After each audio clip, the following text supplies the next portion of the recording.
رب سلمنا منافع ระบบกำลังบันทึกการประชุมนี้อยู่ لا حول ولا قوة إلا بالله اللهم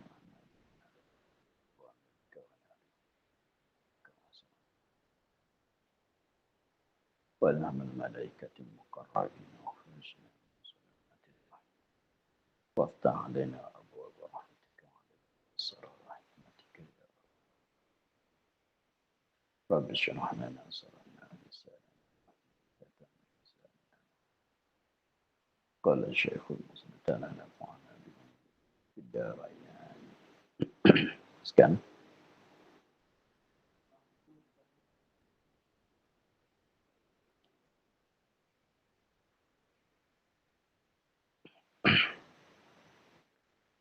Maka dalil yang dituntut daripada mukallaf itu iaitu jumli, jua, iaitu yang lemah daripada menetapkan dia dan lemah daripada menghuraikan syubhat yang didatangkan dia oleh ahli bid'ah pada agama.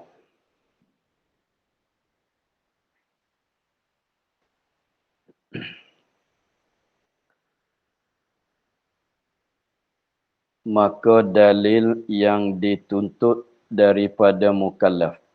Dalil yang dituntut daripada mukallaf untuk mengetahuikan dalil itu iaitu dalil jumli. Dalil jumli artinya panggil dengan nama satu lagi dalil ijmali. Jadi kita untuk nak lepas daripada hukum taklid pada akidah tak dapat tidak mengetahuikan dalil. Maka dalil yang dituntut di atas orang mukallaf sebagai tuntutan fardu ain mengetahuinya ialah dalil ijmali atau panggil dalil jumli mengikut sebut di sini.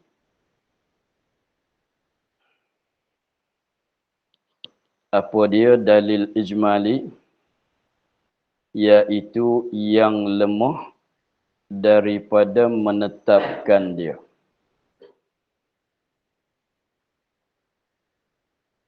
Iaitu dalil jumli. Yang lemah maknanya dalil yang lemah oleh orang mukallaf daripada menetapkan dia kan dalil. Jadi maknanya orang yang tahu dalil ijmali, dia tahu apa dia dalil bagi tiap-tiap satu akidah dia tu dia tahu, tetapi dia tak kuasa untuk nak menghuraikan, untuk nak menetapkan. Lemah daripada menetapkan. Bahasa Arab kata takrir. Mana nak cerita satu-satu tu dia tak pandai. Dia tak kuasa. Pasal apa benda ni jadi dalil di atas wujud masalah, dia tak kuasa nak hurai satu-satu tu dia tak kuasa. Tapi dia tahu katanya ini dalil bagi wujud masalah. Makhluk ini jadi dalil bagi wujud masalah, tetapi kalau nak bagi dia hurai satu-satu cara berdalil tu dia tak pandai, dia tak kuasa, dia lemah.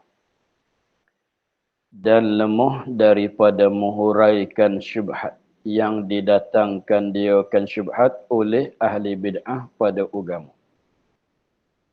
Dan dalil dia kalau orang yang tahu dalil sekadar dalil ijmali, dia tak kuasa juga untuk menolakkan, nak menghuraikan akan syubhah yang didatangkan oleh ahli bid'ah. Dia tak tahu nak jawab, dia tak tahu nak tolak, dia tak tahu nak melepaskan. Sekadar dia tahu untuk diri dia saja, kalau nak harap bagi dia tu menghuraikan, menolakkan syubhat yang didatang tu dia tak mampu, dia tak kuasa. Sekadar tu dikatakan orang ni tahu dalil ijmali. seperti yang dihikayatkan bahawa dahri datang ia pada zaman Hamad. Hamad tu siapa dia? Guru Imam Abi Hanifah. Menuntut berhujah dengan segala ulama. Maka mengalahkan dia oleh Abu Hanifah. Kita maklum cerita ni dalam kitab Aqidatun Najin ada sebut. Seperti ini misal bagi syubhat yang didatang oleh ahli bid'ah. Seperti yang dihikayat. Ni syubhat yang didatang oleh ahli bid'ah tu ialah seperti yang dihikayat bahawasanya dahri, kafir dahri datang ia kafir dahri pada zaman Hamad. Hamad tu siapa? Guru Imam Abu Hanifah. Dahri itu menuntut berhujah, berdebat, berhujah dengan segala ulama, ulama yang ada pada zaman Hamad. Maka mengalah akan kafir dahri itu oleh Abu Hanifah. Kita maklum ceritanya. Jadi tapi Abu Hanifah tu dengan sebab dia tahu dalil tafsili, sebab tu dia dapat mengalahkan syubhat yang didatangkan oleh dahri. Maka sini seperti itu nak misal bagi syubhat yang didatang. Jadi maknanya kalau orang yang tahu dalil ijmali, dia tak kuasa nak menolakkan syubhat. Tapi kalau dia siapa saja yang tahu dalil tafsili, maka orang tu kuasalah nak menolakkan syubhat apabila didatangkan. Dengan qada itulah dhabit orang yang tahu dalil ijmali dan dalil tafsili. Habis tu katanya, maka dalil jumli itu seperti apabila ditanya orang. Ni nak misal bagi orang yang tahu dalil ijmali saja, dia tak tahu dalil tafsili. Maka dalil jumli itu seperti apabila ditanya orang, adakah engkau i'tiqad bahawa Allah Ta'ala mawjud? Apabila orang tanya dia, adakah engkau i'tiqad bahawa Allah Ta'ala itu ada, mawjud maknanya ada? Maka jawabnya bahkan Allah mawjud. Dia boleh jawablah, ya, bahkan ya betul Allah ada. Maka kata orang pun tanya lagi, apa dalil kamu atas demikian itu? Demikian itu Allah ada. Orang pun tanya, mana dalil yang menunjuk di atas Allah ada? Maka berkata ia, orang yang tahu dalil ijmali. Maka berkata ia orang yang tahu dalil ijmali, segala makhluk ini. Dia jawab katanya, dalil menunjuk di atas ada Allah tu segala makhluk. Semua makhluk ini jadi dalil bagi ada Allah. Atau dia jawab, atau baru alam ini. Dia jawab katanya, alam ini, baru alam ini dah jadi dalil yang menunjuk di atas Allah itu ada. Demikianlah dikatakan pada tiap-tiap sifat yang 20. Kalau tanya, adakah engkau i'tiqad Allah Ta'ala itu sedia? Dia jawab kata, ya, Allah Ta'ala itu sedia. Kalau tanya dalil, dia boleh jawab sekadar katanya, segala makhluk atau baru alam ini. Hingga seterusnya. Dan lemah ia daripada menyatakan kaifiat dalil. Wajah berdalil tu macam mana dia tak tahu. Dia jawab kata, Allah ada, mana dalil makhluk ini. Makhluk inilah menunjuk katanya ada dalil. Artinya baru alam ini. Tapi cara mana, kaifiat mana, cara mana makhluk ini menunjuk di atas Allah ada, Allah qadim. cara mana menunjuk oleh baru alam ini atas ada Allah, dia tak tahu nak jawab. Dia tak tahu nak cakap. Dia tak kuasa nak menetapkan, tak kuasa nak menghuraikan, nak cerita satu-satu tu begini, dia tak mampu. Itulah nak menunjuk katanya orang tu tahu sekadar dalil ijmali. Maka memadalah atas mukallaf dan keluarlah ia daripada ikhtilaf ulama pada mengkafirkan dia. Dengan sebab diwajib di atas mukallaf mengetahuikan dalil, tetapi dalil yang diwajib mengetahui di atas mukallaf itu sekadar dalil ijmali saja, tak mesti sampai dalil tafsili pun dah cukup untuk nak sahkan iman, untuk nak lepas daripada hukum taklid. Maka dengan sebab tu dia katanya maka memadalah fardu atas mukallaf. Memada tu mana dah lepas daripada tututan fardu ain di atas mukallaf mengetahuikan dalil bagi satu akidah. Dah memadai, dah lepas daripada tututan fardu. Dan keluar ia dah lepas daripada ikhtilaf ulama pada mengkafirkan dia. Sekiranya kalau dia tak tahu dalil, walaupun dalil ijmali pun dia tak tahu. Sekiranya kalau tak tahu walaupun dalil ijmali, maka di situ ada khilaf ulama tentang i'tiqad iman orang muqallid.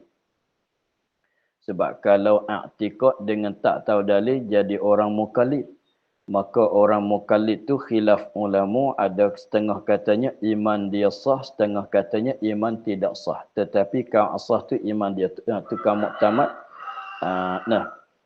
sah imannya. Maka sekiranya kalau tak tahu dalil, jadi pada iman dia tu sah ke tidak ada khilaf ulama. Setengah katanya sah, setengah katanya tidak sah imannya.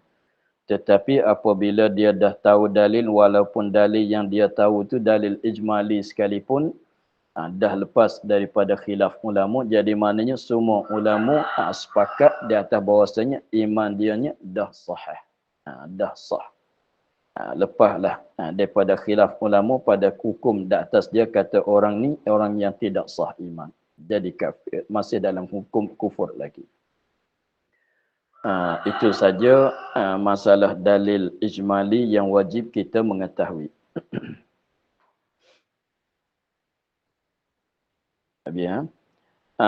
Hikayat setengah ulama. Bertanya ia orang Badawi Arab.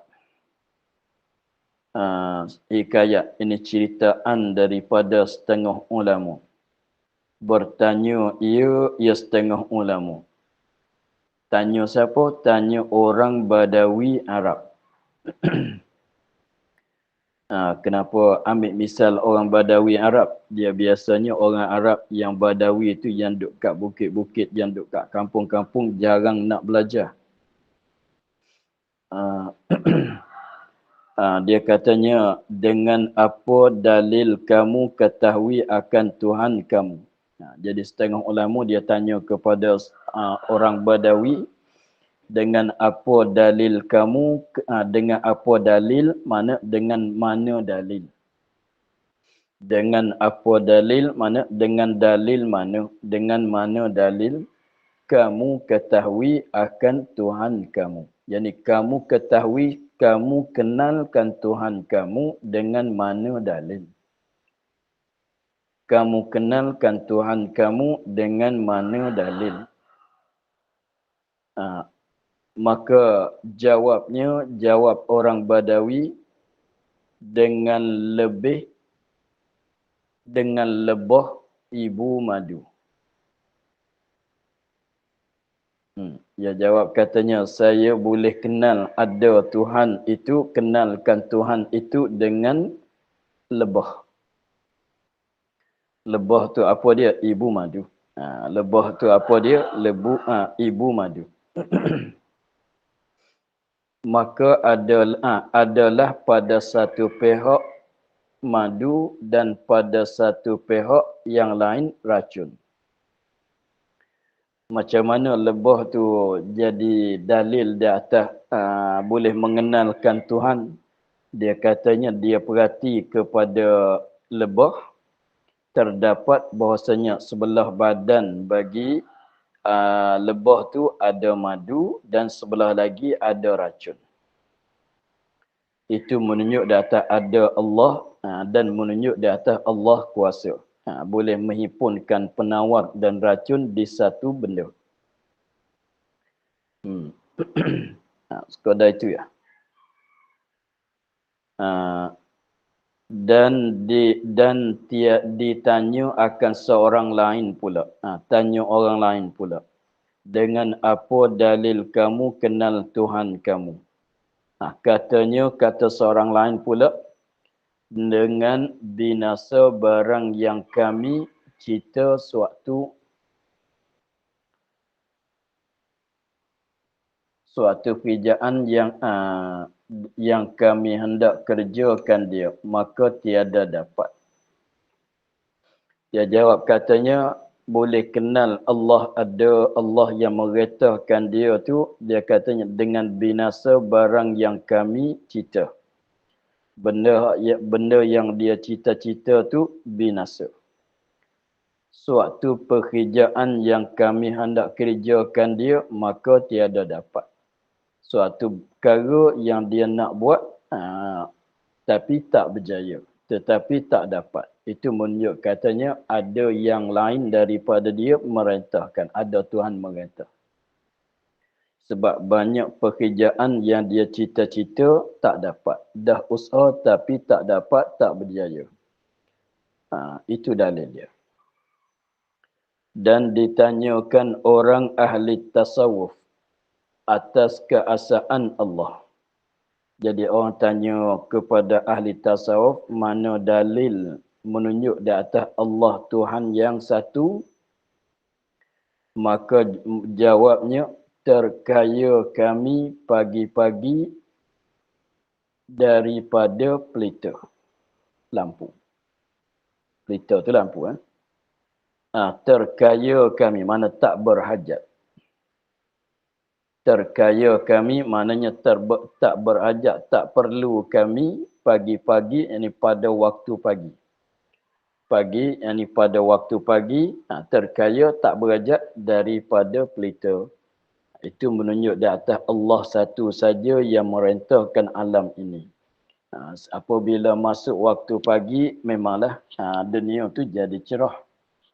Bercahaya, maka naik matahari jadi cerah, kami tak berhajat kepada lampu lagi. Itu dalil dia. Itu contoh-contoh. Jadi maknanya tak mesti semua alam ini kita ambil jadi dalil bagi akaid kita. Jadi ambil mana-mana satu saja daripada alam ini, boleh ke semua, sepatut semua untuk nak jadi dalil.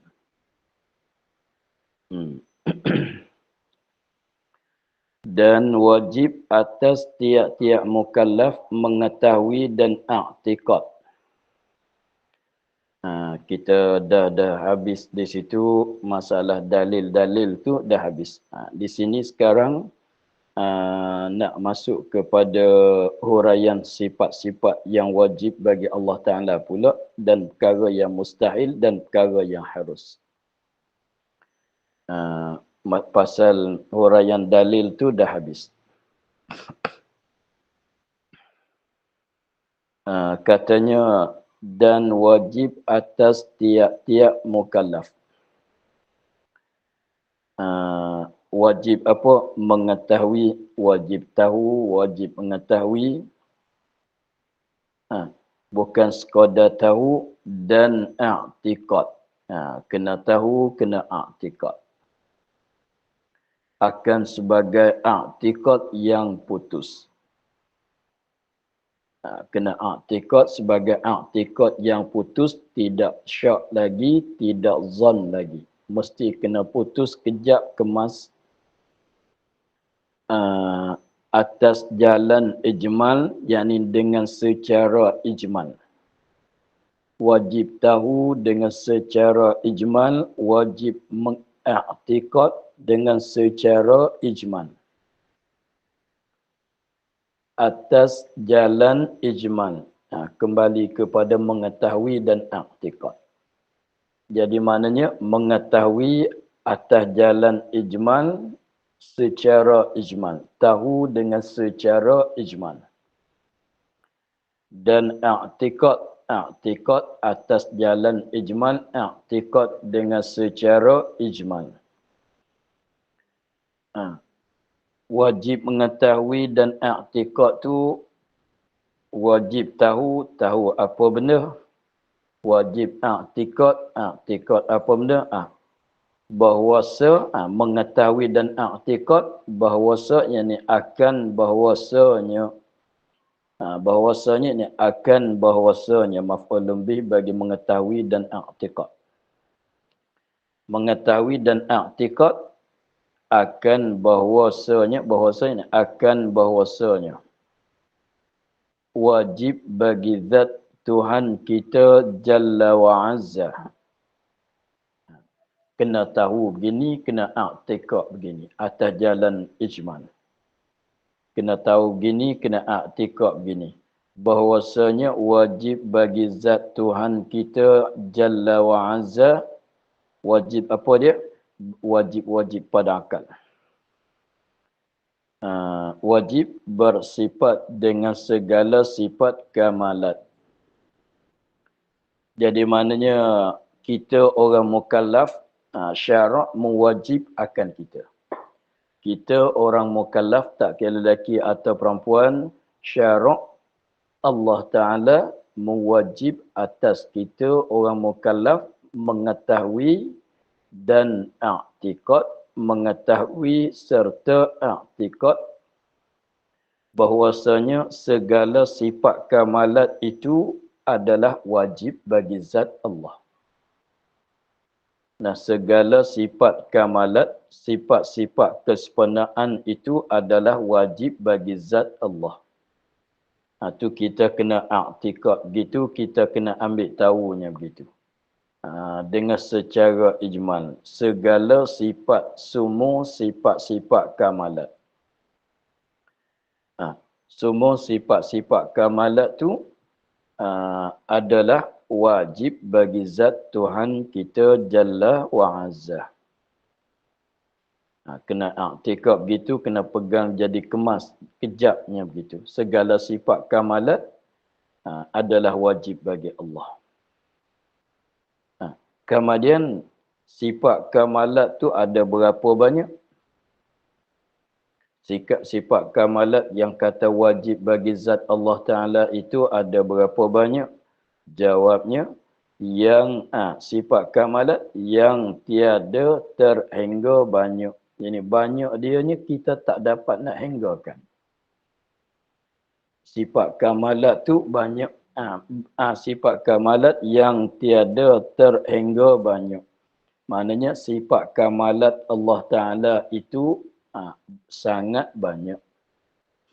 Banyak sakat mana? Sehingga kita makhluk ini, kita manusia ini tak dapat nak menghinggakan, nak mesakatkan dengan bilangan yang tertentu, tak kuasa kita.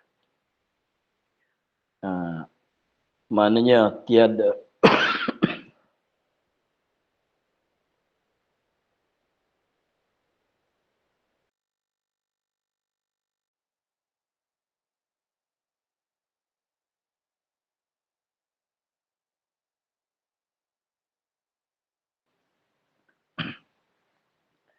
maknanya sifat kamalat bagi zat Allah Ta'ala itu sangat banyak.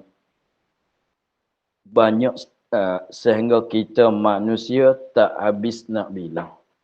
Tak boleh nak menghinggakan. Itu yang maksud kata yang tiada terhingga banyak.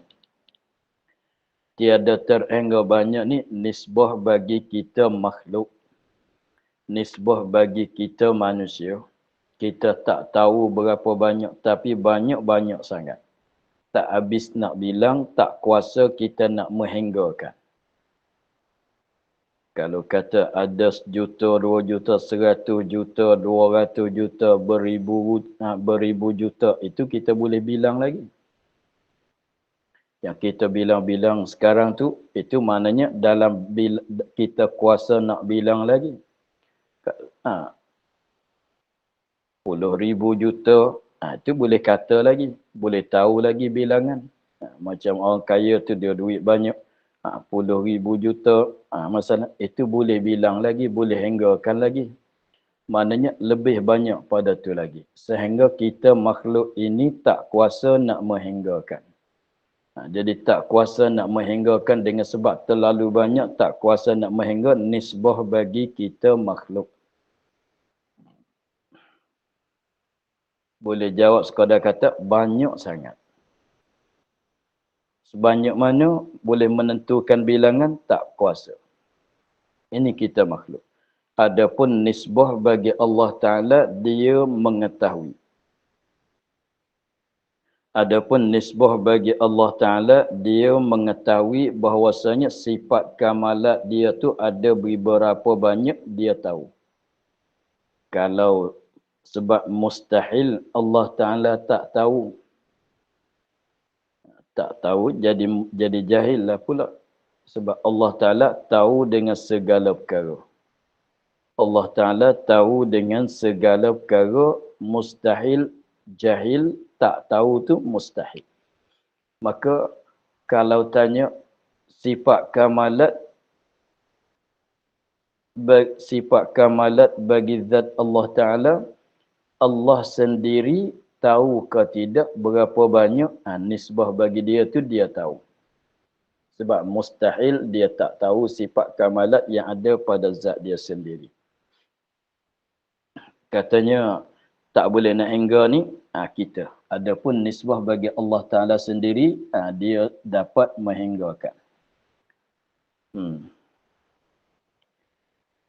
Dan mustahil segala lawannya, lawan sifat, segala sifat kamalat.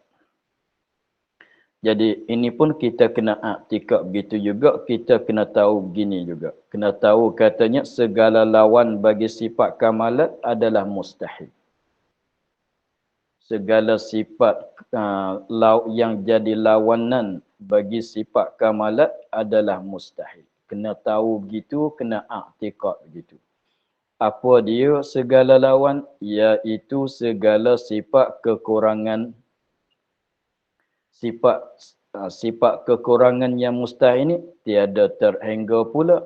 Jadi seperti barang sifat kamalat, kita tak kuasa nak menghinggakan. Sifat mustahil pun tak boleh kita nak menghinggakan juga.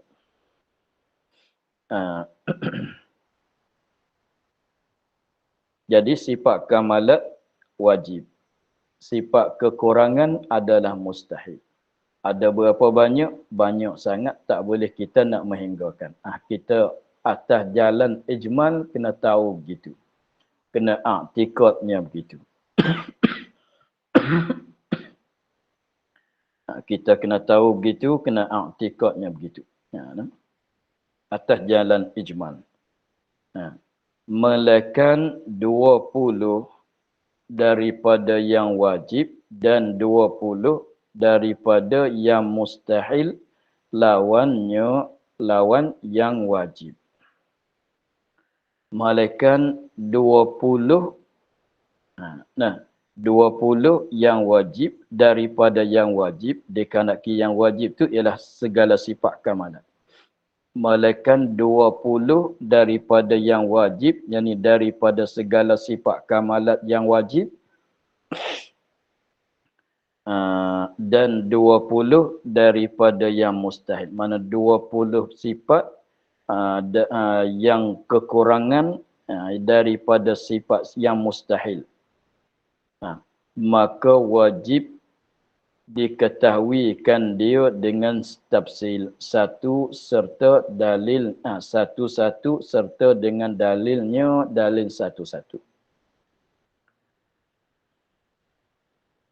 Maknanya daripada sebanyak-banyak sifat kamalat yang kita tak terhingga tadi, yang tak boleh kita menghinggakan, yang tak kuasa kita menghinggakan, daripada sebanyak-banyak sifat yang wajib ialah sifat kamalat tu, jadi maknanya kita kena tahu dengan secara satu-satu, tafsil satu-satu ialah 20.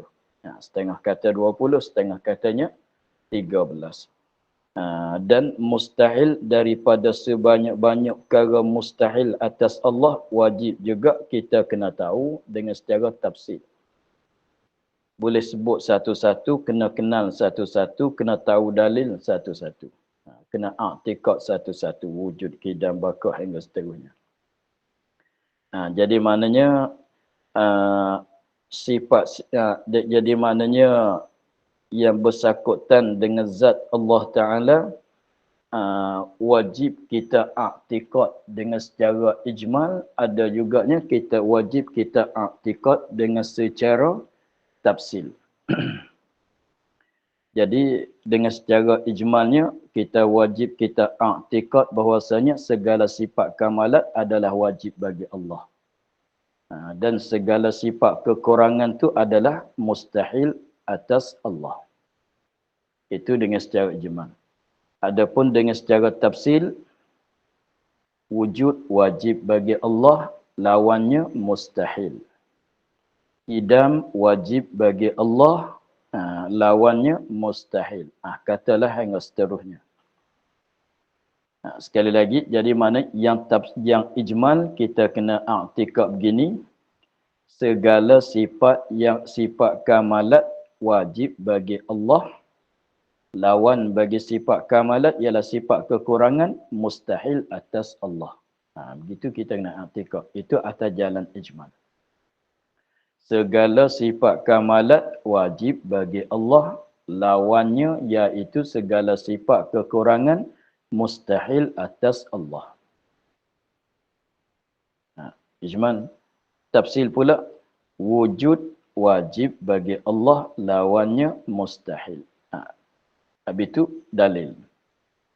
Qidam wajib bagi Allah, lawannya mustahil. Dalil. Baqa wajib bagi Allah, lawan baqa tu mustahil. Lepas tu dalil. Mukhalafah wajib bagi Allah, lawannya mustahil. Habis tu dalilnya. Hingga cukup 13 sifat atau 20. 20 sifat. Mengikut khilaf. Begitulah. Kemudian katanya, dan yang 20 ini, dan 20 ini, 20 yang kita wajib kena tahu, kena i'tiqad serta dalil dengan secara tafsil tu, mana dia? 20 sifat yang wajib, yang wajib pada syarak atas kita orang mukallaf, kena tahu satu persatu serta dalil tu mana dia. Ini nak cerita 20 yang wajib kita kena tahu dengan secara tafsil. 20 tu mana dia? Pertamu wujud. Ini pertamu daripada 20. Pertamu pada bilangan. Kita nak bilang wujud tu sifat yang pertama. Tapi tak salah kalau kita nak mulang pertama kudrat, pertama kalam, pertama wadaniyat, itu tak salah. Cumanya pertama, yang kedua, yang ketiga tu mengikut bilangan, tertib pada bilangan. Macam kita nak bilang anak kita lah. Kita nak bilang anak engkau ada berapa orang, kita nak bilang yang ketiga nama Muhammad, yang keempat nama Abdullah, yang pertama nama Zainab. Kita nak bilang tak mengikut tertib pun tak mengapa. Lagi pulanya sifat-sifat Allah Ta'ala tidak bertertib, semuanya qadim azali ke semua. Qadim azali semua. Tidak ada yang ni dulu daripada yang ni, tidak ada. Sebab tu katanya yang pertama tu pada bilangan saja. Sebab tak mungkin kita nak sebut 20 dengan sekaligus tu, tak mungkin. Tak dapat, tidak kena sebut satu-satu. Maka soalnya nak mulai dengan mana? Maka ulama ambil munasabahnya pertama kalinya kita kena tahu kata Allah ada. Tuhan ada.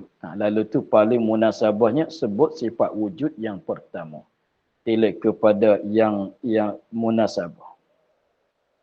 Yang munasabah belum pada nak tahu kata kuasa ke tidak.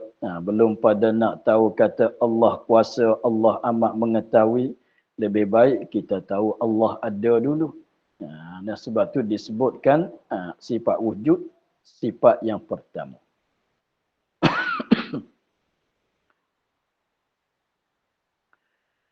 Pertama wujud.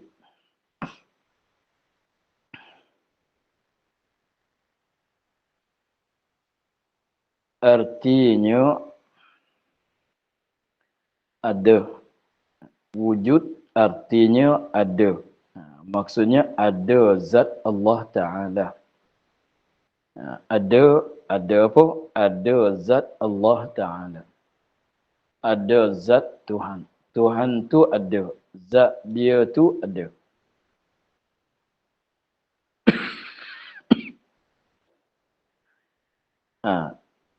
Pertama wujud.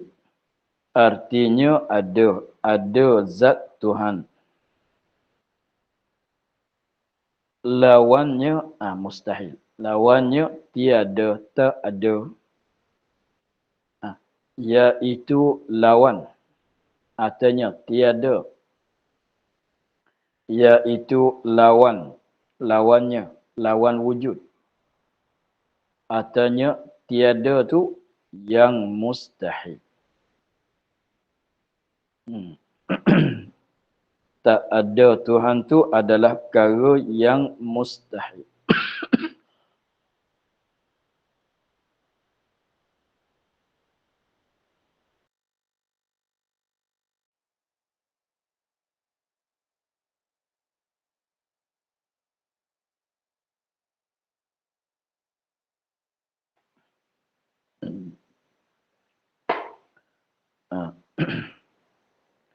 Dan makna wujud itu iaitu yang tiada dapat diakalkan zat dengan ketiadaannya. Artinya tiada dikenal zat suatu malaikat apabila ada maujud. Atau dikatakan tiada dikenal sifat suatu yang bersifat. Atau dikatakan tiada dikenalkan sifat suatu yang bersifat malaikat apabila ada maujud. Atau dikatakan iaitu hal yang wajib bagi zat selama ada zat. Tiada dikeranakan dengan satu kerana. Bersalah-salahan maknawiyah. Ini lain daripada sifat maknawiyah. Wujud berbeza dengan sifat maknawiyah. Tengok. Jadi banyak khilaf. Ada khilaf ulama pada mentafsirkan makna wujud. Khilaf ulama. Ada khilaf ulama pada mentafsirkan makna wujud. Wujud wujud ada, tapi pasal yang kita cakap sekarangnya ialah ada Allah, ada zat Allah, ada ialah wajib. Tak ada zat Allah itu adalah mustahil. Yang tu. Tetapi apabila sebut kata ada, artinya wujud. Wujud maknanya ada. Maka ada tu apa dia ada? Lepas tu kita tak tiliklah. Kalau Allah itu ada yang wajib. Kita makhluk ada juga, tapi ada yang tak wajib. Ada kita ada juga, tetapi tidak wajib. Ada Allah, ada yang wajib. Maka ada tu apa dia ada? Maka sini dia kata dan makna wujud. Ini nak tafsir makna wujud. Tak kita tak tilik kepada wujud itu wujud yang qadim atau wujud yang wujud yang wajib atau wujud yang harus. Tak payah tilik begitulah. Tilik kepada makna wujud semata-mata wujud. Sama ada wujud tu wujud yang baharu atau wujud tu yang wajib. Nak tafsir makna wujud. Maklumlah wujud Allah wajib, wujud kita harus. Tetapi wujud, sama ada wujud tu wujud yang wajib, sama ada wujud tu wujud yang harus, tetapi wujud tu apa dia? Apa makna wujud?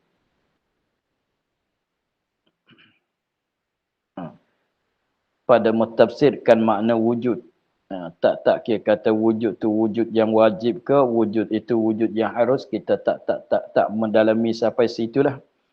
Nak tafsir makna wujud saja. Sama ada wujud tu wujud yang wajib atau wujud itu wujud yang harus. Wujud tu apa dia? Iaitu jaga sikit. Dan makna wujud buat jagaan kata sama ada wujud itu wajib atau harus. Nak tafsir makna wujud. Sama ada wujud itu yang wajib atau yang harus. Wujud ni apa dia? Iaitu wujud yang ini perkara yang tiada dapat, tak boleh, perkara yang tiada dapat diakal, direnti, dipaham, ditahu akan zat dengan ketiadaannya ketiadaan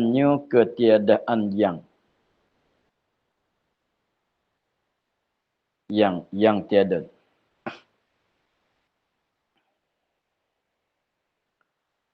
Tiada dapat diakalkan, direti, dipahamkan zat, jenis suatu zat. Zat yang mawujud tu dah.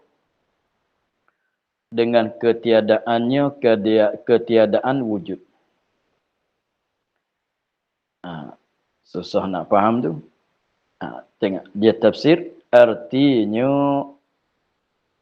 arti kata yang tiada dapat diakalkan zat dengan ketiadaannya. Tiada dikenal zat suatu, tak boleh kita nak kenal suatu zat malaikat apabila ada maujud. Malaikat dia tu kena ada. Kita nak kenal ibu kita. Kenapa boleh kita kenal ibu kita? Macam mana kenal? Terbayang-bayang, kalau tidak ada di depan pun kita terbayang rupaan dia dalam fikiran kita. Kita mana kita kenal? Kenal ibu, kenal bapa. Kenapa kita kenal ibu kita? Sebab dia ada. Kenapa kita kenal bapa kita? Sebab dia ada. Kenapa kita kenal kata rumah ni rumah saya? Sebab rumah itu ada.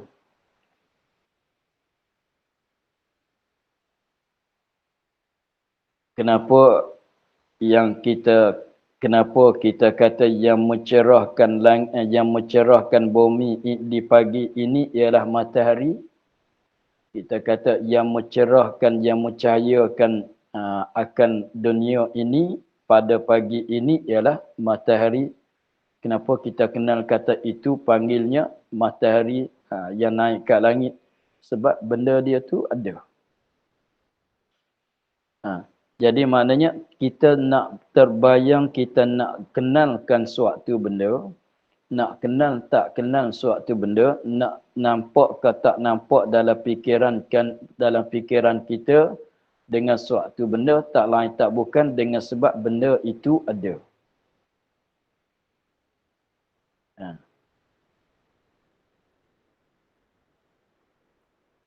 Kenal tu mana nampak dalam fikiran kita, rupaan dia, bentukan dia, kelakuan dia. Tengok. Tengok, kalau kita ni, contohnya kita ni, kalau kita katanya kita bongsu masalah. Kalau katanya kita ni anak bongsu. Sebut kata bongsu ni, tak ada adik kan? Tak ada adik. Maka adik bagi orang bongsu ni tidak ada. Adik bagi orang bongsu ni tidak ada. Maka nak tanya orang bongsu tu, dia kenal ke tidak seorang mana adik dia? Dia kenal ke seorang mana adik dia? Dia boleh cerita ke tidak? Adik dia tu lelaki ke perempuan? Putih ke hitam? Besar mana badan dia? Tinggi mana dia? Dia boleh kenal ke tidak? Adik kau umur berapa sekarang? Tak tahu juga dia kata. Adik engkau lelaki ke perempuan? Tak tahu juga. Adik engkau putih ke, kulit putih ke, hitam? Tak tahu juga. Adik engkau suara elok ke tidak? Tak tahu juga dia jawab. Kenapa tak kenal? Kenapa kau tak kenal adik engkau? Jawabnya, sebab adik saya tak ada. Sebab saya anak bongsu. Habis cerita. Jadi, kena ada, barulah kita kenal. Kalau tak ada, macam mana kita nak kenal? Seperti abang atau kakak bagi orang sulung. Kan? Abang atau kakak bagi orang sulung. Maka macam mana nak cerita lelaki perempuan boleh kenal ke tidak seorang mana dia, nama apa? Tak boleh nak kenal, tak terbayang di dalam fikiran, tak ternampak dalam fikiran. Sebab, kenapa? Sebab dia tidak wujud. Sebab dia tak wujud, lalu tu kita tak kenal. Tetapi kalau benda tu ada, kita kenal. Tengok kita, kalau orang tanya, rumah kau kat mana? Rumah saya di situ, di sini. Dicapkan dengan besar mana, luas mana, ada berapa pintu, ada berapa bilik. Kita boleh cerita satu-satu. Kita kenal sebab ada. Jadi maknanya tu mana kata tiada dikenalkan zat suatu, diri suatu, malaikat benda itu ada. Kalau tak ada, tak boleh kita kenal. Sebab tu kalau tanya Allah, kita boleh kenal ke tidak? Allah boleh kenal sebab Allah ada. Boleh kenal sebab Allah tu ada. Kalau tak ada, macam mana kita nak kenal? Sebab syarat nak boleh kenal tu, benda tu ada. Tu maknanya. Kita nak ternampak, nak kenal, maknanya boleh nampak, boleh bayangkan rupa dalam fikiran. Malaikat benda itu ada. Kalau tak ada, tak boleh kita nak kenal. Jadi nak cerita katanya, dia nak tunjuk katanya wujud ni duduk kat mana, benda macam mana, bendaan dia. Kita nak cerita begitu tak boleh. Kalau katanya masin, kita boleh cerita lah kata itu satu rasaan. Putih itu satu warna. Kita boleh cerita begitu lah. Tapi wujud ni dia sekali dengan, dia berserta dengan benda maujud. Kalau tak wujud, maujud tak ada. Kalau tidak wujud, tidak ada maujud. Sebab tu, jadi maknanya tak boleh kita nak kenalkan suatu benda, malaikat benda itu bersifat dengan sifat wujud. Maka macam itulah dikatakan wujud. Boleh nak cerita begitulah. Itu makna kata wujud, iaitu yang tiada dapat diakalkan zat. Tak boleh kita nak reti, nak faham, nak nampak dalam fikiran, tak boleh kita nak kenal dengan ketiadaannya. Mana kalau tidak ada wujud, kita tak boleh kenalkan, tak boleh akalkan, tak boleh nampakkan suatu benda itu. Macam jari selepas pada ibu tangan. Jari selepas pada ibu tangan ni, ibu tangan jari yang kanan. Jari yang kanan selepas pada ibu tangan ni, kalau kita tanya, panjang mana dia? Jari selepas pada ibu tangan ni, dia ni panjang mana dia? Ada berapa ruas? Besar ke kecil? Tak boleh kita nak nampak sebab dia tidak ada. Tak boleh kita nak akal, nak reti, nak tahu, nak bentuk. Tak boleh sebab benda tak ada. Kalau ibu tangan boleh ceritalah, ibu tangan panjang mana dengan telunjuk. Besar mana, boleh kenal. Yang ni ibu tangan, yang ni telunjuk. Yang ni clicking, kenapa kita kenal? Sebab ada. Begitulah. Itu setengah ulama mentafsirkan makna wujudnya begitu. Tak kiralah wujud tu yang wajib ke, wujud itu yang harus. Begitulah. Maka ada lagi kataan ulama pada mentafsirkan makna wujud. Maka untuk pagi ini kita akhir di situ lagi. InsyaAllah minggu depan kita sambung lagi pada katanya. Atau dikatakan tiada dikenalkan sifat suatu yang bersifat malaikat ada maujud. Wallahu a'lam. Alhamdulillah.